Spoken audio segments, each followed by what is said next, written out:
훑어야 될 것 같습니다. 마태복음 18장은요 어떻게 시작되는가? 천국에서 누가 큰 자인가 하는 제자들의 질문으로 시작됩니다. 예수님께 제자들이 물어보는 거죠. 주님의 나라가 임할 때에 천국에서는 누가 큰 자입니까? 주님께서는 그런 큰 자리, 높은 자리, 큰 거에 관심 있는 제자들을 향해서 어린아이 하나를 불러다 세우십니다. 그리고 이 어린아이와 같이 자기를 낮추는 사람이 천국에서 큰 자다라고 얘기를 하시죠. 그리고 이어지는 또 18장 6절에서는 주님이 이렇게 말씀하십니다. 나를 믿는 이 작은 자 중에 하나라도 실족하게 하면 차라리 연자 맷돌을 그 목에 달아서 깊은 바다에 빠뜨려 드리는 것이 낫다라고 얘기를 하십니다. 여기서는 나를 믿는 이 작은 자가 등장합니다. 어린 자, 소자가 등장했죠. 그리고 작은 자가 다음에 등장합니다. 그리고 또 18장 12절에 가보니까는 길 잃은 양 한 마리에 대해서 말씀을 하고 계십니다. 길 잃은 양 한 마리가 또 등장을 해요. 그리고 15절에서는요 내 형제가 죄를 범하거든 이라면서 범죄한 형제를 등장시킵니다. 그러니까 이 18장 전체의 이 흐름의 문맥 속에서 등장하는 인물들은 어린 아이가 등장하고 작은 자가 등장합니다. 그리고 길을 잃어버린 한 마리의 양이 등장하고 그리고 연약한 형제가 등장을 한다는 것입니다. 공통점은 모두가 하늘 아버지의 자녀들이라는 것이에요. 귀하고 천한 세상의 기준이 없는 하나님의 존귀한 자녀들이라는 것이 이 비유의 배경이고 출발의 전제라는 것을 가지고 우리가 오늘 본문을 좀 나누어야 될 것 같습니다. 이 말씀을 듣고 있던 베드로가 쥐 깊게 귀를 쫑긋 세우고 듣고 있었는데 용기 백배에서 말씀이 끝나자마자 주님께 질문합니다. 우리 21절 한번 함께 봉독하겠습니다. 21절입니다. 베드로의 질문입니다. 시작. 그때에 베드로가 나와 이르되 주여 형제가 내게 죄를 범하면 몇 번이나 용서하여 주리이까? 7번까지 하오리이니까. 아멘. 이 질문을 지금 하고 있는 베드로의 얼굴을 우리가 한번 그 마음 상태를 한번 좀 생각해 봐야 될 것 같아요. 7번 정도면 됩니까 주님? 지금 이러고 있는 것입니다. 아주 대인배스러운 아주 장부다운 모습으로 주님 앞에 지금 질문하고 있는 거예요. 주님께서 이토록 어린아이를 강조하셨고 작은 자 하나를 강조하셨고 또 잃어버린 양 한 마리를 강조하셨고 형제의 존귀함을 강조하셨으니 저들 중 하나가 내게 잘못을 한다 할 때에 내가 7번 정도 용서한다고 하면 오늘은 주님한테 내가 큰 칭찬 한번 받겠구나, 이 질문이었죠. 왜냐? 그 당시에 랍비들은요 3번까지 형제가 너를 괴롭게 했을 때, 내게 죄를 범하였을 때 3번까지 용서라고 랍비들이 가르쳤어요. 그러니까 그의 갑절도 더 됩니다. 갑절 플러스 1입니다 7번 정도면 이거 주님한테 오늘 내가 한 건 크게 했다, 이런 마음으로 베드로가 대인배다움을 드러내고 있었을 것입니다. 이 문제를 먼저 우리 자신에게 한번 적용해 볼 필요가 있을 것 같아요. 용서는 우리 인생에서 경험하는 일 중에 가장 어려운 일 중에 하나일 것입니다. 아마 불가능하다라고 얘기하는 것이 어쩌면 더 나을지도 모릅니다. 우리의 현실을 보면요, 단 한 번도 속 시원하게 누군가를 용서해 본 경험이 있는가? 어렵다라는 것을 경험적으로 모두가 알고 계실 겁니다. 랍비들이 가르친 대로 3번까지 용서하는 일도 사실 거의 불가능하다라고 봅니다. 그러니 베드로가 제안한 이 7번의 용기는, 7번의 용서는 정말 대단한 영적 수준의 이야기입니다. 그런데 주님께서 뜻밖의 대답을 하시죠. 우리 22절 봉독해 보도록 하겠습니다. 22절이요. 시작. 예수께서 이르시되 내게 이르노니 7번씩 아니라 7번을 7번까지라도 할지니라. 아멘. 예수님 대답에 베드로와 제자들 모두가 할 말을 잃어버렸을 겁니다. 7번을 70번까지라도 용서하라는 거예요, 주님이요. 490번이죠. 7번을 70번 하면요. 이것은 단순히 수치대로 490번 용서해라 라는 말씀이기보다는 완전수를 중복하심으로써 무제한 반복적으로 용서하라는 의미로 받는 것이 맞을 것 같아요. 이 비유는 천국에 속한 자들에 있어서, 천국 비유입니다. 천국에 속한 자들에게 있어서 구원받은 신자들에게 용서라는 것이 어떤 의미이며 용서가 우리 신자들에게 어떤 가치를 가지고 있는가를 보여주는 이야기입니다. 여러분이 지금 이해 못하시는 것처럼 도무지 제자들도 이해를 못했을 겁니다. 7번씩 70번을 용서라니요, 이해가 안 가죠. 그들을 향해서, 어리둥절한 그들을 향해서 주님께서 천국은 그 종들과 결산하려 하던 어떤 임금과 같으니라고 천국 비유를 시작하십니다. 그것이 오늘 우리가 읽은 본문의 내용이죠. 여기서 종들이라고 한 것은 단순한 노예의 개념이 아닙니다. 임금을 모시는 고위 관직에 있던 자들입니다. 임금의 신하들이죠. 그 신하 중에 10,000달란트 빚을 진 자가 등장합니다. 제자들이 또 놀랐어요. 왜요? 액수가 10,000달란트이기 때문입니다. 10,000달란트. 한 달란트는 6,000데나리온입니다. 한 달란트가 6,000데나리온이에요. 한 데나리온이라 함은 당시 노동자의 하루 품삯입니다. 그러니까 한 달란트는 6,000일의 품삯이에요. 한 달란트는요. 근데 몇 달란트죠? 10,000달란트입니다. 10,000 달란트요. 20만 년 동안 쓰지 않고 모아야 하는 금액입니다. 20년이 아니고 20만 년입니다. 20만 년이요. 무엇을 말씀하는 겁니까? 도저히 갚을 길이 없는 금액이라는 거예요. 그 금액은 도저히 갚을 길이 없는 금액을 지금 빚졌다라는 것입니다. 현대 수치로 계산하면 우리나라 돈으로는 한 6조 원 정도 됩니다. 6조 원이요. 놀라지 않는 것은 6조 원이 어떤 수치인지 감이 안 오기 때문에 우리가 놀라지 않는 겁니다. 한 6억 정도 혹은 60억 정도 했으면 여러분이 놀랐을 겁니다. 6조라고 하니까 놀라질 않아요. 주나미의 이야기에 등장하는 신하는 임금에게 천문학적인 빚을 진 거예요. 천문학적인 빚을요. 당연히 그 신하는 갚을 능력이 없습니다. 이자도 못 내는 형편입니다. 임금이 상환 기간을 연장해 준다고 하더라도 10년 연장, 10,000달란트의 빚은 결코 갚아낼 수 없는 그런 금액이라는 거예요. 근데 이때 반전이 일어나죠. 반전이 일어납니다. 임금이 그를 불쌍히 여겨 10,000달란트의 빚을 탕감해 줘 버립니다. 그를 놓아줍니다. 제자들이 여기서 또 한 번 놀라요. 왜요? 한두 푼도 아니고 10,000달란트를 아무 조건 없이 그냥 탕감해 준다는 것은 세상 논리로 죽었다 깨어나도 이해가 안 되는 것입니다. 여러분이 이해 못하는 것처럼 제자들도 이해 못합니다. 6조 원을 빚을 탕감해 준 겁니다. 이해가 가십니까? 이해가 갈 수 없죠. 누구에게 여러분 6천만 원이라도 그냥 준 적 있습니까? 없죠? 600은 있을 수도 있겠네요. 저는 없지만요. 60 정도는 있을 수 있죠, 여러분. 6조 원을 그냥 줘버린 겁니다, 여러분. 세상 어느 역사에도, 어느 나라의 역사에도 이런 임금에 대한 이야기는 없을 겁니다, 여러분. 이제 그 신하는 자비한 임금으로부터 그 자비한 임금의 긍휼함의 은총을 받아서 10,000달란트에 갚을 수 없는 빚을 한순간에 탕감받고 더 이상 이제 빚에 구속받지 않는 자유로운 몸으로 그 자들 떠나 집으로 돌아갑니다. 그 심정이 어떻겠어요, 여러분?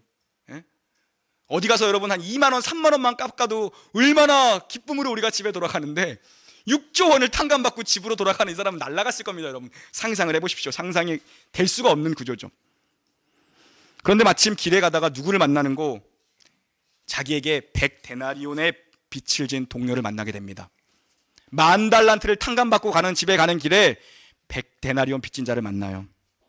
그것도 누굽니까? 이 사람의 동료입니다. 직장 동료를 만납니다. 100데나리온은 노동자의 100일치 품삯, 우리식으로 계산하면 4달치 월급 정도 되겠네요. 이것은 10,000달란트에 비하면 60만 분의 1의 금액입니다. 계산될 수 없는 금액이죠. 그런데 이 사람이 보여준 태도가 무엇입니까? 100데나리온 빚진 자기의 동료의 목을 비틀어 잡습니다.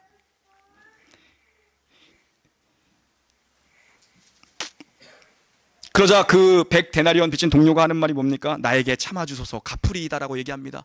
이 정도는 갚을 수 있을 것입니다, 여러분. 4달치 월급이니까요. 아껴 쓰고 짰으면 갚을 수 있는 금액 아닙니까? 이 장면은 조금 전 임금 앞에서 10,000달란트 빚진 신하가 보여준 태도와 말을 그대로 이 100데나리온 빚진 자도 그에게 반영되고 있는 것입니다. 그도 그 말을 해서 용서를 받았는데 이 사람은 용서하지 못하고 있는 거예요. 그래서 불쌍한 그 자를 용서하는 대신 옥에 가둡니다. 옥졸들에게 넘깁니다. 이 길에서 벌어진 일을 다른 동료들이 보고 맙니다. 이 일을 동료들이 보고 맙니다. 동료들이 봐도 납득이 안 가는 거예요. 야, 제가 조금 전에 도무지 이해할 수 없는 금액을 지금 탕감받고 집에 돌아가는 애 맞는고. 그래서 그들이 임금에게 이 일을 다 고자질하죠. 그러자 임금이 다시 그 신하를 불러드립니다. 그리고 말합니다. 악한 종아, 내가 빌기에 내가 내 빚을 전부 탕감하여 주었거늘 내가 너를 불쌍히 여김과 같이 너도 내 동료를 불쌍히 여김이 마땅하지 아니하느냐. 그렇게 말합니다. 엄히 질책합니다. 이 신하는 실로 악한 신하였죠. 자신이 10,000달란트의 빚을 탕감받은 자로서의 모습을 조금도 보여주지 않았습니다. 그리고 임금은 진노하여 그 빚을 다 갚도록 옥졸들에게 그 사람을 넘겨버립니다. 옥졸들의 문자적 의미는 고문하는 자들이라는 의미입니다. 주님께서는 이 용어를 의도적으로 사용하신 것 같아요. 왜요? 이 신하가 10,000달란트라는 천문학적인 빚을 다 갚는다는 것이 불가능하듯이 그는 영원히 빠져나올 수 없는 형벌의 고문 가운데 처해진다는 거예요. 영원한 지옥의 형벌을 암시하기 위해서 사용한 의도적 단어입니다. 이 비유를 통해서 주님께서 베드로와 제자들에게 그리고 우리에게 교훈하시는 내용은 여러분 무엇입니까? 그것은 분명합니다.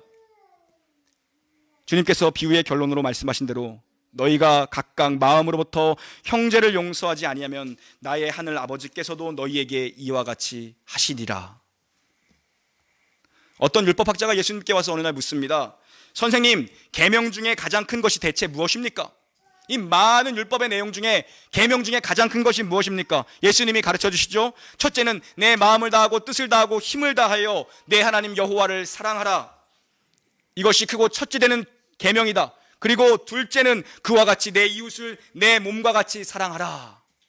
주님의 답입니다. 이 얘기는 무엇입니까? 두 번째 것이, 즉 내 이웃을 사랑하지 못하면 첫 번째 것이 어긋나 있다는 것입니다. 깨어져 있다는 것입니다. 첫 번째 것이요. 이웃을 사랑하는 것이 하나님을 사랑하는 조건이나 결과가 되지는 않습니다. 그것이 결과가 되거나 조건으로 우리에게 주어지지 않습니다. 이웃을 사랑하는 것이 하나님을 사랑하는 것에. 그러나 첫 번째 것이 되어야 두 번째 것이 가능하다라고 말씀하고 계시는 것입니다. 하나님의 사랑을 입어야 내 이웃을 내 몸과 같이 사랑할 수 있다는 것이죠. 이 본문에 적용하면 무슨 말입니까? 용서를 받아본 사람이 용서를 할 수 있다는 의미죠. 여러분이 예수를 잘 믿고 있는가? 여러분의 신앙이 잘 가고 있는가? 이걸 확인하면 되십니다. 내 이웃을 사랑하고 있는가? 주님의 몸된 교회를 사랑하고 있는가? 교회 안의 지체들을 사랑하고 있는가? 목회자를 사랑하고 있는가? 아주 단순하게 이것을 한번 여러분이 점검해 보십시오. 그러면 여러분의 신앙이 잘 가고 있는지 아니면 잘못 가고 있는지 여러분 스스로가 답을 얻을 수 있을 것입니다. 우리가 또 한 가지 이 비유에서 주목해 봐야 될 것이 있는데요. 뭐냐면 10,000달란트의 은혜라는 것에 주목을 해봐야 됩니다. 10,000달란트의 은혜. 만은 당시에 수를 세는 가장 큰 단위였습니다. 달란트는 화폐의 가장 큰 가치였습니다. 주님께서 하시려는 말은 무엇입니까? 의도가 무엇입니까? 최고의 액수를, 셈할 수 없는 최고의 액수를 지금 말씀하고 계시는 거예요. 그러니까 10,000달란트의 빚을 졌다는 것은 인간의 절망적 상태가, 우리의 절망적인 실존이 어떠한 것인지를 말씀해주고 있는 것입니다. 10,000달란트는 인간이 하나님을 향하여 범죄한 죄의 크기라는 것입니다. 우리가 주님 앞에 그런 죄를 진 자들이라는 거예요. 그 죄를 갚을 길이 없다라는 것입니다. 인간의 무능력입니다. 우리가 죄 지은 것을 갚을 길이 없다라는 거예요. 갚을 길이 없는 인생은 절망 그 자체죠. 영원한 지옥 형벌을 받는 것만이 그가 빚을 해결할 수 있는 유일한 길입니다. 영원히 지옥 형벌을 받는 것밖에는 방법이 없다라는 것입니다. 여러분이 얼마든지 이 세상에서 성공하고 부유해질 수 있습니다. 영예를 얻을 수도 있고 원하시는 꿈을 성취하며 사실 수도 있어요. 그러나 그 어떤 것으로도 여러분은 10,000달란트의 빚을 갚을 수 없는 자들입니다. 그것이 여러분과 저의 존재입니다. 여러분이 행한 어떤 업적도 10,000달란트의 빚을 해결할 수 있는 업적은 없습니다. 아무도 자기 힘과 노력으로 이 빚을 해결할 수 없다는 것입니다. 이것이 성경이 말하는 인간의 실존입니다. 이 신하에게 10년을 더 준들, 100년을 더 준들, 무의미한 일이죠. 이 절망의 실존에서 빚진 신하를 살려줄 수 있는 유일한 힘은 임금의 탕감 선언밖에 없습니다. 용서 선언밖에 없어요. 이 10,000달란트는 하나님의 무한한 속죄의 은혜와 사랑의 깊이와 넓이를 보여주는 것입니다. 10,000달란트는 그리스도께서 육신을 입고 이 땅에 오셔서 이루신 속죄의 크기와 능력이 어떤 것인지를 우리에게 보여주고 있는 것입니다. 이렇게 우리는 갚을 수 없는 빚을 탕감받았고 갚을 수 없는 무한한 은혜를 입은 자들이다. 복음에 나타난 하나님의 은혜가 이런 것이다 하고 우리에게 설명해주고 있는 비유죠. 그런데 여러분, 중요한 건 무엇입니까? 우리가 이것을 가끔가다 놓친다라는 것입니다. 우리가 은혜 위에 서 있다라는 것을 놓칠 때가 있다라는 것, 그게 문제라는 거예요. 자기 마음에 들지 않고 불만이 쌓이기 시작합니다. 그때 우리는 놓치는 거예요. 내가 은혜 위에 서 있는 자라는 걸 놓친다라는 것입니다. 은혜 위에 서 있는 것을 놓칠 때에 내가 누구 손에 부름을 받았고 어떤 구원을 받았는지를 놓치면 우리의 입에서는 불평이 나오기 시작하고 우리의 입에서는 원망이 나오기 시작합니다. 우리는 인상이 변하기 시작하는 거죠. 제일 무서운 말이 여러분 무엇인지 아십니까? 율법주의로 돌아가자는 것입니다. 법대로 하자라는 것입니다. 하나님께서 법대로 우리를 처단했으면 이 중에 살아남을 자 한 명도 없습니다. 여러분, 제일 무서운 말이 은혜를 놓치고 율법으로 돌아가자라는 말이 제일 무서운 말입니다. 여러분, 교회 내에서 율법대로 하자, 법대로 돌아가자고 하면은 정말 이보다 무섭고 두려운 말이 없습니다. 여러분, 우리가 그리스도인으로서 어떤 경우에도 정죄하는 마음과 자기를 변명하기 위해서 진리를 가져다 쓰는 말을 우리는 결코 삼가해야 됩니다. 그 자리에서 물러나야 합니다. 여러분, 옳다 그르다에 대해서 성경은 뭐라고 가르칩니까? 무엇이 옳은가, 무엇이 그른가, 무엇이 더 옳은가에 대해서 성경은 뭐라고 얘기합니까? 옳고 그름을 말할 수 있는 건 오직 사랑 안에서만 가능하다라고 얘기합니다. 사랑 속에서만 옳고 그름이 가능하다라고 얘기합니다. 이 사랑이 무엇입니까? 예수 그리스도께서 나타난 십자가의 사랑이라고 얘기하는 것입니다. 무슨 사랑이라고요? 더 나은 자가 지는 사랑입니다. 여러분, 더 사랑하는 자가 지는 사랑입니다. 우리는 그 싸움을 하기 위해서 부름받은 거예요. 이기기 위한 싸움을 하는 것이 아니라, 내 뜻을 관철시키기 위한 싸움을 하는 것이 아니라 더 사랑하기 때문에 지는 싸움을 하는 자리로 우리가 부름을 받았다는 것입니다. 주님이 이 땅에 오셔서 하신 일이 무엇입니까? 죽으려고 이 땅에 오셨습니다. 주님. 그리고 십자가를 묵묵히 감당하신 것, 그것이 주님의 일이었죠. 오늘 이 비유는요, 교회에게 주시는 말씀이에요. 저 여러분에게 주시는 말씀이에요. 만달란트의 은혜, 만달란트의 제사함을 받은 사람들이 바로 교회라는 것입니다. 여러분, 저 여러분이 만달란트를 받은 사람들이에요. 베드로에게 말씀하셨죠. 7번뿐 아니라 70번까지라도, 7번씩 70번까지라도 할지니라고 말씀하십니다. 여러분, 살아오면서 여러분 몇 번까지 용서해 보셨습니까? 2번 용서하셨습니까? 3번 하신 분 계십니까? 정말 대단하시고 참 잘하셨고 훌륭하시고 존경합니다. 그러나 그때마다 우리가 기억해야 할 것은 무엇입니까? 우리가 형제를 용서했다라고 하는 것은 100데나리온짜리 용서라는 것입니다. 나는 10,000달란트 받았는데 여러분이 어떤 큰 것을 용서했다 할지라도 그것은 100데나리온짜리입니다. 여러분, 임금 앞에 받은 10,000달란트의 용서는 하나님 앞에 범죄하여 영원한 형벌을 받을 우리가 구원함을 얻었다라는 의미가 담겨져 있죠. 그 구원함이라는 것은 죄와 사망의 노예로부터 하나님의 자녀로의 신분의 변화를 우리가 받은 것입니다. 우리가 그 은혜를 힘입어 하나님의 자녀가 되었다는 것은 죄의 노예였던 그 위치와 성품과 속성으로부터 하나님의 속성, 하나님의 성품, 그것으로 회복되어 돌아온 것이라는 것입니다. 그 속성은 무엇입니까? 오늘 비유의 가르침대로라면 용서하는 성품이고 용서하는 심성이며 긍휼히 여기는 마음이라는 것입니다. 그 성품을 부여받는 자리로 우리가 오게 된 것입니다. 여러분, 이게 이 비유의 핵심이며 우리에게 주는 영적 도전이죠. 우리가 10,000달란트의 용서를 받았다는 것은 우리를 구원하기 위하여 십자가를 지러 오신 그 예수 그리스도의 성품에 동참하는 자로 우리가 부름을 받았다는 것입니다. 그 얘기는 무엇입니까? 우리도 십자가를 지어야 한다는 것입니다. 소자를 향해서, 길 잃은 어린 양 한 마리를 향해서, 믿음이 작은 자 하나를 향해서, 범죄한 형제를 향해서 십자가를 지는 자리로 우리가 부름을 받았다는 것이죠. 왜요? 우리가 소자였고 우리가 그의 길 잃어버린 한 마리 양이었고 우리가 하나님 앞에 범죄한 자였습니다. 그게 바로 나라는 것입니다. 영벌을 받아야 마땅할 자가 바로 나였습니다. 여러분, 이런 우리에게 하나님 찾아오셨고, 우리가 주님을 모를 때 하나님 우리에게 먼저 손을 내미셨고, 범죄한 우리를 구원하시기 위해서 그 아들을 십자가에 못 박으십니다. 하나님은 우리가 하나님을 알지 못할 때 그 아들을 보내사 그 아들을 비참하고 오해되고 비통하고 원통하고 수모스러운 그 자리에 넘겨주셨습니다. 그 자리에서 주님이 죽으셔야 했던 것입니다. 예수님은 우리를 용서하시기 위해 십자가에 달려 돌아가시면서 억울해하시거나 원통해하시거나 후회하지 않으셨다는 것입니다. 왜요? 아버지의 뜻이었기 때문이죠. 아버지의 뜻이었기 때문입니다. 사랑하는 여러분, 우리가 신자로서 싸워야 할, 죽을 때까지 싸워야 할 우리의 진정한 싸움이 있다면 무엇입니까? 100데나리온의 목을 메고 살아가는 것이 아니라 하나님께서 이미 그리스도 예수 안에서 저와 여러분에게 베푸신 그 10,000달란트의 은혜, 그 은혜의 깊이와 넓이를 알아갈수록 우리가 10,000달란트의 은혜를 받은 사람임을 형제를 향한 용서를 통해서 나타내야 하는 자리로 우리가 부름을 받았다는 것입니다. 우리가 받은 구원이 말로 형용할 수 없는 값어치입니다, 여러분. 이것은 은혜 받은 자의 의무사항이 아니라 은혜 받은 신자의 영광이며 특권이죠. 10,000달란트의 은혜를 받은 자만이 누릴 수 있는 영광입니다. 여러분, 10,000달란트가 있는데 끝값 100데나리온이 무엇이겠습니까? 그거 줘버려도 되지 않겠습니까?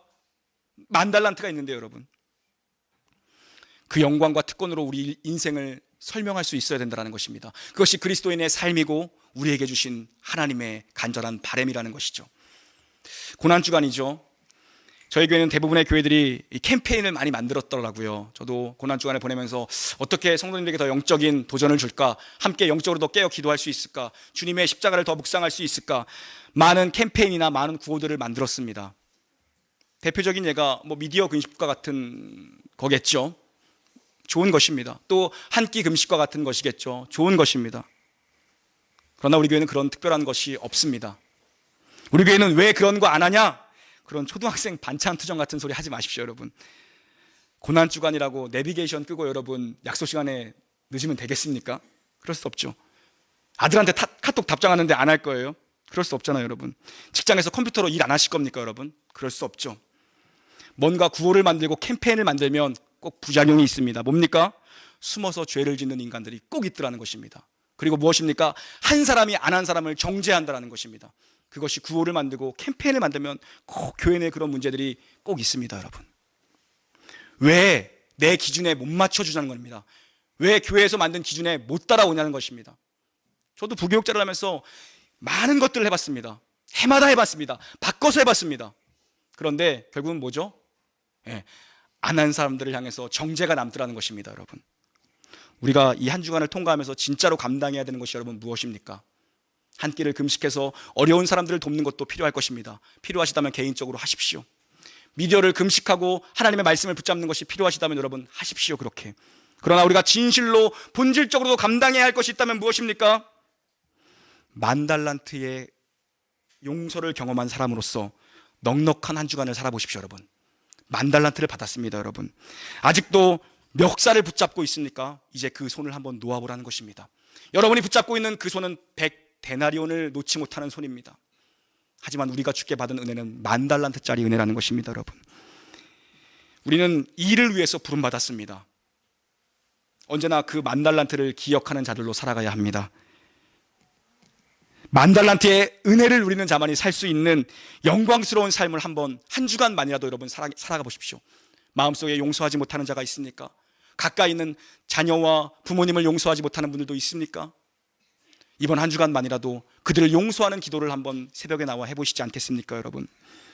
형제를 사랑하고 용서하고 용납하고 안아주는 삶을 여러분 저와 함께 살아보시기 바랍니다.